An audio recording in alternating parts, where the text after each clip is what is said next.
one's behavior gets influenced by its interlocutor. Welcome.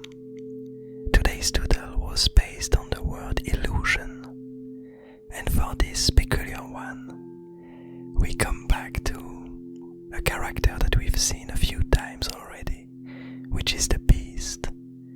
This old ancient being that has been here for quite a few months now in the different doodles, and that ended up being revived by the interloper and began to spread out and to feel this peculiar need that the interloper brings, this need to gather more and to spread ever further.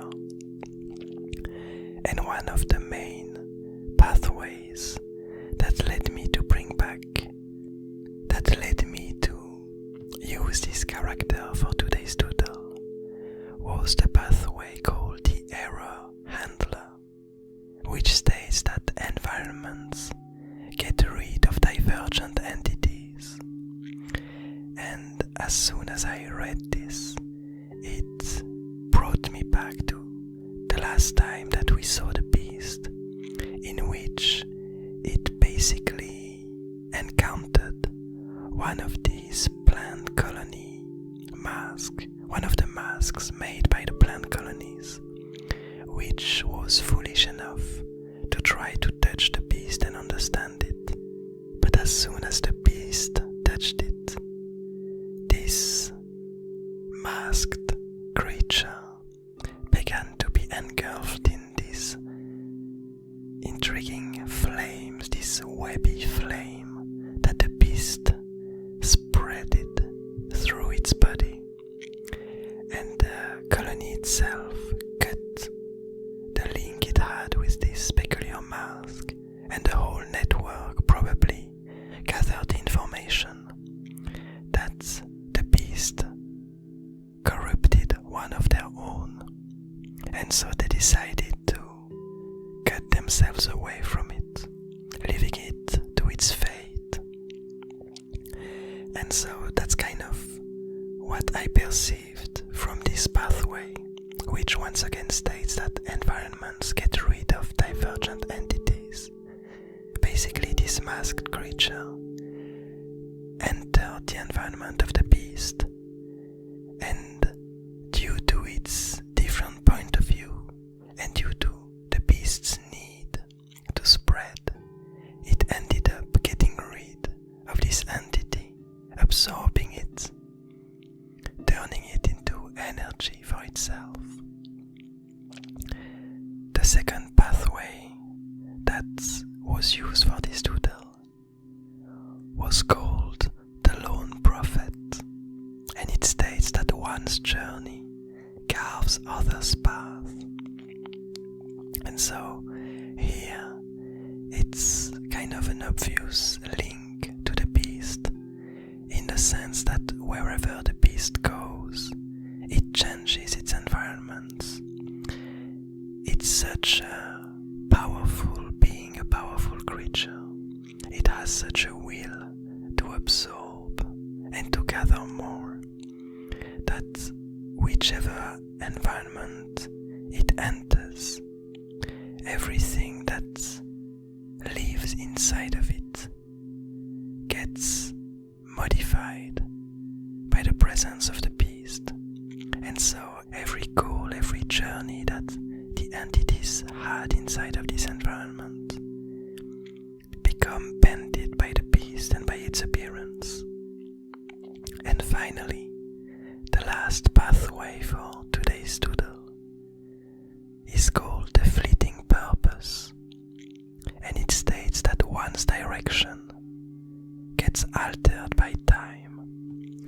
And here I think that the way I used it, the way I interpreted it, is that as the beast began to spread around and enter the realm of these masked creatures, of this plant colony, its behavior began to change, began to get altered. And what we see today in this doodle is that and as it absorbed his first mask, its behavior of aggressive spread seemed to have changed. It seemed to have somehow understood that the plant colony detached itself from this peculiar member that the beast absorbed. And so it probably understood that now the whole network of masks is aware of its existence, and it seemed to have understood that and to have slightly changed course, beginning to try to appear like one of them, to make an illusion of itself, for some of its limbs to look like these masked creatures.